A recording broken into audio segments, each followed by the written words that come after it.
Article 19 के बारे में राजेश जी, जिस विषय पे चर्चा होनी होती है उस पे नहीं करते, जिस पे कम करना चाहिए उस पे ज़्यादा करते हैं। ये हमारे देश का दुर्भाग्य रहा है। आर्टिकल 19 कहता है इस देश के सभी नागरिकों को देश के किसी भी कोने में जाके रहने, बसने, रोजगार शुरू करने, उद्योग व्यापार शुरू करने, मकान बनाने और बस जाने का अधिकार है। कहने का मतलब मुझे ये राइट है, आर्टिकल 19 आर्टिकल 19 हमें ये फंडामेंटल राइट देता है कि मैं लद्दाख से लक्षद्वीप और कच्छ से कामरूप तक कहीं पे भी जाऊं, कहीं पे भी अपना रोजगार लगाऊं, कहीं पे अपनी वकालत शुरू करूं, कहीं पे भी अपना उद्योग व्यापार शुरू करूं, कहीं पे मकान खरीदूं, कहीं पे भी जाके बस जाऊं। ये हमें फंडामेंटल राइट मिलता है। इस फंडामेंटल राइट में एक बड़ी बाधा थी आपका आर्टिकल 370, वो हट गया।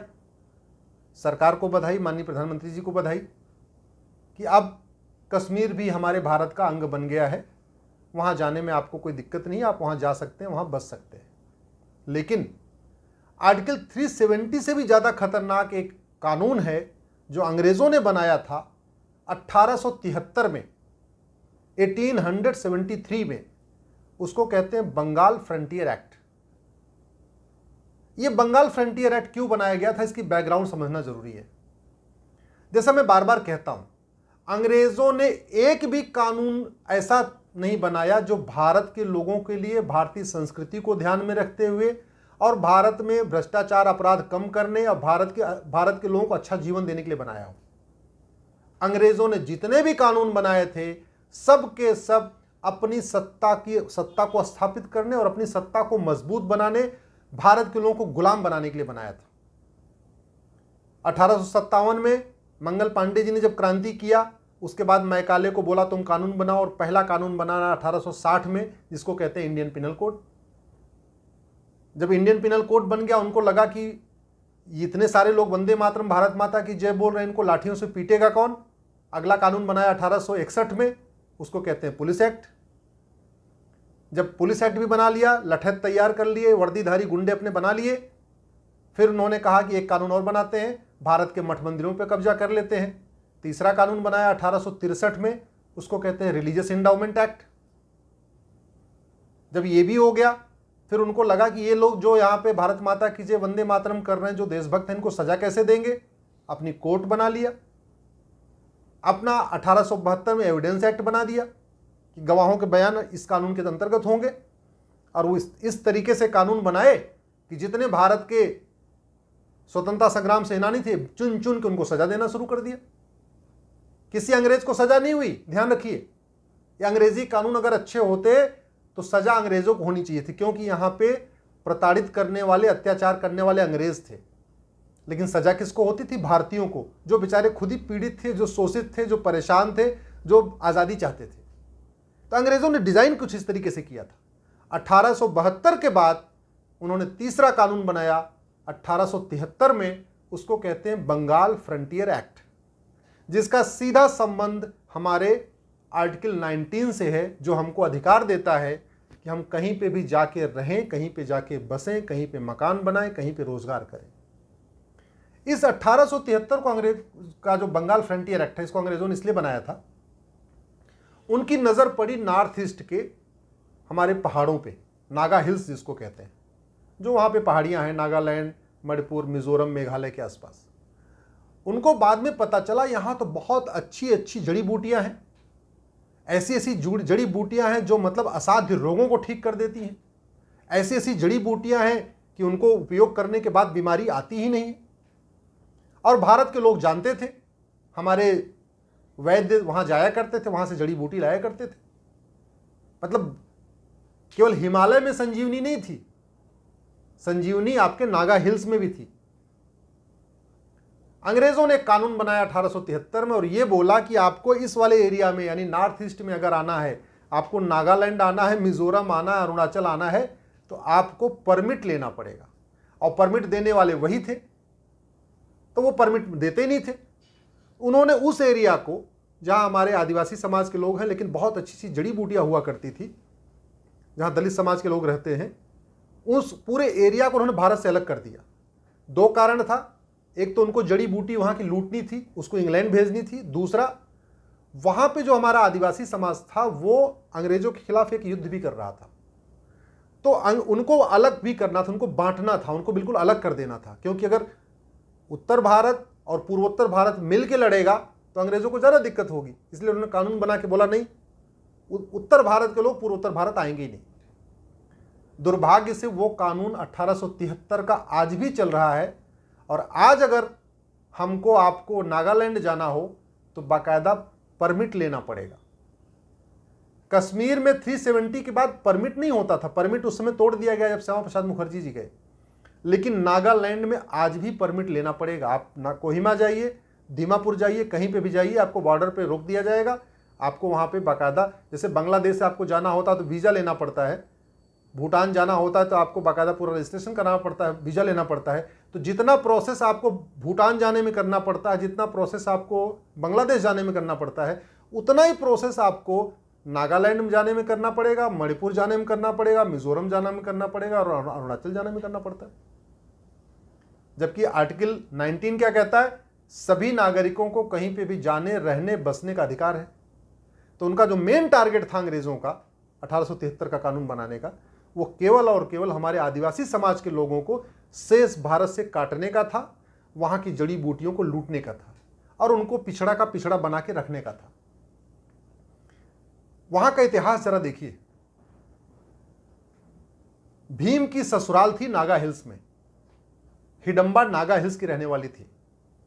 महाभारत में आपने घटोत्कच का नाम सुना होगा, देखा भी होगा महाभारत में। घटोत्कच का जन्म स्थान है वो नागा हिल्स, नागालैंड। आप अगर राजस्थान गए होंगे तो खाटू श्याम मंदिर का नाम सुना होगा आपने। वो खाटू श्याम मंदिर बर्बरीक का जो अंतिम, जहाँ पे अंतिम समय हुआ था, वहाँ पे मंदिर बना है। वो बर्बरीक का जन्म स्थान है नागा हिल्स, नागालैंड। बर्बरीक का जन्म हुआ था नागालैंड में। पूरी पढ़ाई लिखाई, शिक्षा दीक्षा हुई थी गुवाहाटी में, जो कामाख्या मंदिर है वहीं पे उसने पूरा, वहीं के गुरुकुल में रह के अस्त्र शस्त्र सीखा, और पूरी दुनिया का सबसे बड़ा विश्व विजयी धनुर्धर बना बर्बरीक। और आज 2021 में हमें अपने उसी नागालैंड में जाने में परमिट लेना पड़ता है, परमिशन लेना पड़ता है। तो जो काम पहले अंग्रेजों ने किया जब देश आजाद हुआ, उसी काम को हमारी सरकारों ने भी आगे बढ़ा दिया। सरकारों ने कौन कहे उसको जो बंगाल फ्रंटियर एक्ट था 1873 का, उसको खत्म करने के, उसको बरकरार रखा, उसका एरिया और बढ़ा दिया। और जिस तरीके से इस देश में कुछ आर्टिकल बनाए गए थे टेम्परेरी प्रोविजन के लिए, जैसे आर्टिकल 370 एक टेम्परेरी प्रोविजन था जो कश्मीर पे लागू होता था, उसी तरीके एक आर्टिकल है 371A। वो 371A नागालैंड पे लागू होता है। और मैं फिर से कह रहा हूं, 371A के कारण पूर्वोत्तर में अलगाववाद बढ़ा हुआ है, अलगाववाद बना हुआ है, अलगाववाद फैला है। उस बंगाल फ्रंटियर एक्ट 1873 के कारण पूर्वोत्तर में अलगाववाद बढ़ा है, अलगाववाद फैला है, अलगाववाद बना हुआ है। इस आर्टिकल 371A और बंगाल फ्रंटियर एक्ट 1873 के कारण जो हमारे पूर्वोत्तर के भाई बहन हैं, आदिवासी समाज के लोग, वो सबसे मेल मिलाप नहीं कर पा रहे, मुख्य धारा में आ नहीं पा रहे। वो आज भी आदिवासी के आदिवासी बने हैं। दुनिया कहां से कहां बढ़ती चली जा रही है। उत्तर भारत का पूरा डेवलपमेंट हो गया, दक्षिण भारत का पूरा डेवलपमेंट हो गया, पश्चिम भारत का पूरा डेवलपमेंट हो गया, लेकिन वो जो पर्टिकुलर एरिया है जहां पे ये परमिट सिस्टम लगा रखा है, उसका कंप्लीट डेवलपमेंट नहीं हुआ। और उल्टा, जिस तरीके से कश्मीर में अलगाववादी हैं पाकिस्तान के, ऐसे ही उस एरिया में भी पूर्वोत्तर में अलगाववाद फैला हुआ है। वो एक्सटॉर्शन करते हैं, हफ्ता वसूली करते हैं, अंडरवर्ल्ड वहाँ गैंग चलता है, वो नहीं चाहते। और उस सरकारों के साथ उनकी एक बाकायदा नेक्सस भी बना हुआ है, वसूली करते हैं वहाँ के व्यापारियों से, और सरकार में जो रहते हैं उनको भी लेन देन करते हैं, तो वो कंटिन्यू बना हुआ है। जब तक आर्टिकल 371A जो स्पेशल का एक्ट प्रोविजन है कॉन्स्टिट्यूशन को खत्म नहीं होगा, जब तक 1873 का अंग्रेजों का बनाया हुआ घटिया कानून बंगाल फ्रंटियर एक्ट खत्म नहीं होगा, तब तक मिक्सिंग कैसे होगी? दिल्ली का बच्चा नागालैंड के बच्चे से दोस्ती कैसे करेगा? जब तक दिल्ली के लोग नागालैंड नहीं जाएंगे, नागालैंड के लोग दिल्ली नहीं आएंगे, जब तक मुंबई के लोग नागालैंड नहीं जाएंगे, मुंबई के लोग नागालैंड के लोग मुंबई नहीं जाएंगे, मिक्सिंग कैसे होगी, कल्चरल मिक्सिंग कैसे होगी, एकता अखंडता कैसे मजबूत होगी। बहुत सारे लोग इस बात को जानते भी नहीं हैं कि जैसे कश्मीर में आर्टिकल 370 चल रहा था, वैसे ही नागालैंड में आर्टिकल 371A चलता है। बहुत सारे लोग इस घटिया अंग्रेजी कानून के बारे में नहीं जानते, जो अंग्रेजों ने 1873 में नागालैंड को लूटने और नागालैंड को देश से अलग थलग करने के लिए बनाया था। इसलिए समय आ गया है इस आर्टिकल 371A जो नागालैंड में चल रहा है, इसको भी खत्म किया जाए, जैसे कश्मीर से 370 खत्म हुआ। और अंग्रेजी कानून, मैं किसी और चर्चा में आपको बताऊंगा, एक भी अंग्रेजी कानून ऐसा नहीं है जो भारत के हित में है, भारतीयों के हित में है, सनातन संस्कृति के हित में है, भारतीयता के हित में है। इसलिए आप सब लोग मिलके 15 अगस्त 1947 से पहले बने सभी कानूनों को खत्म करने की मांग करिए, आर्टिकल 19 को लागू करने की मांग करिए। और आर्टिकल 19 वास्तव में तभी लागू हो पाएगा जब आर्टिकल 371A जो अलग से चल रहा है वो वहां पे खत्म होगा। देश की एकता अखंडता तभी मजबूत होगी जो इनर लाइन परमिट सिस्टम चल रहा है, जो जाके परमिट लेना पड़ता है, परमिट सिस्टम बंद होगा। देश में भाईचारा तभी बढ़ेगा, आदिवासी समाज का उत्थान, आदिवासी समाज का डेवलपमेंट तभी होगा जब वहां पे भी उद्योग व्यापार लगेगा, वहां पे लोग फ्रीली जाएंगे, उधर के लोग इधर आएंगे, इधर के लोग उधर जाएंगे, मिक्सिंग होगी, आपस में बातचीत बढ़ेगी, तभी तो मेन स्ट्रीम में आएंगे। इस कानून के कारण हमारे आदिवासी भाई बहन आज भी पिछड़े बने हुए हैं। इस कानून के कारण 1873 के कारण जो हमारा वहाँ का दलित परिवार है वो भी आज भी पीड़ित है। इस 1873 के कारण वहाँ पे कन्वर्जन हो रहा है, वहाँ धर्मांतरण हो रहा है। चूंकि बाहर के लोग जा ही नहीं सकते, वहाँ पे बात ही नहीं कर सकते, तो उनका धर्मांतरण भी हो रहा है। जिस नागा हिल्स में भीम की ससुराल थी, जो नागालैंड घटोत्कच का जन्म स्थान है, जो नागालैंड बर्बरीक का जन्म स्थान है, उस नागालैंड में आज की डेट में 88% क्रिश्चियन हो चुके हैं, हिंदू केवल 8% बचे हैं। नाम का है नागालैंड। वैसे कुंभ में जो पहला स्नान नागा साधु करते हैं, ये नागा संत वहीं से आते थे। आज की डेट में ना वहाँ नागा कल्चर बचा है, न नागा संस्कृति बची है, न नागा भाषा बची है, न नागा बोलचाल बची है, न नागा रीति रिवाज बचा हुआ है। सब कुछ वहाँ खत्म हो गया है। हिंदू केवल 8% बचे हैं। उसकी लड़ाई में सुप्रीम कोर्ट में लड़ रहा हूँ, उनको भी जो है प्रोटेक्शन मिले। लेकिन ये तभी होगा जब अंग्रेजी कानून सभी कानून खत्म होंगे। और स्वाभाविक सी बात, जब अंग्रेजी कानून सब कानून खत्म होंगे तो 1873 वाला कानून भी खत्म होगा। और 370 जैसे खत्म हुआ वैसे ही 371A खत्म होगा। मैं आपसे निवेदन करता हूँ, ये विषय बहुत ही महत्वपूर्ण है, देश की एकता अखंडता के लिए बहुत महत्वपूर्ण है, हमारे हिंदू आदिवासी भाई बहनों को मेन स्ट्रीम में लाने के लिए बहुत महत्वपूर्ण है। हमारे जो दलित, हमारे पिछड़े परिवार वहाँ रहते हैं, नागा हिल्स में, पूर्वोत्तर में, जहाँ ये इनर लाइन परमिट लगा हुआ है, उनको मेन स्ट्रीम में लाने के लिए बहुत महत्वपूर्ण है। इसलिए इनर लाइन परमिट का विरोध करिए, आर्टिकल 371A का विरोध करिए, अंग्रेजी कानूनों को खत्म करने की मांग करिए, अंग्रेज़ों द्वारा बनाया गया 1873 में जो बना कानून, इसको खत्म करने की मांग करिए, जिससे कि हमारा देश एक हो, श्रेष्ठ भारत बने, एक भारत बने, श्रेष्ठ भारत बने। आशा करता हूं कि इस बात से आप सहमत होंगे। एक बार और, इसमें संसद में चर्चा नहीं होती, विधानसभा में चर्चा नहीं होती, मीडिया भी चर्चा नहीं करता। इसलिए इसको आगे बढ़ाने की जिम्मेदारी अब आपकी है।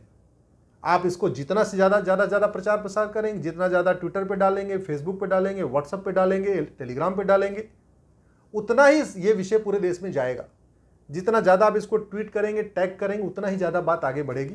मैं आपसे निवेदन करता हूँ, आर्टिकल 371A को ख़त्म करने, अंग्रेजी कानूनों को ख़त्म करने, 1873 में बने बंगाल फ्रंटियर एक्ट को ख़त्म करने और इनर लाइन परमिट सिस्टम को ख़त्म करने के लिए आप लोग आवाज़ उठाइए। आशा करता हूँ कि आप हमारी बात से सहमत होंगे।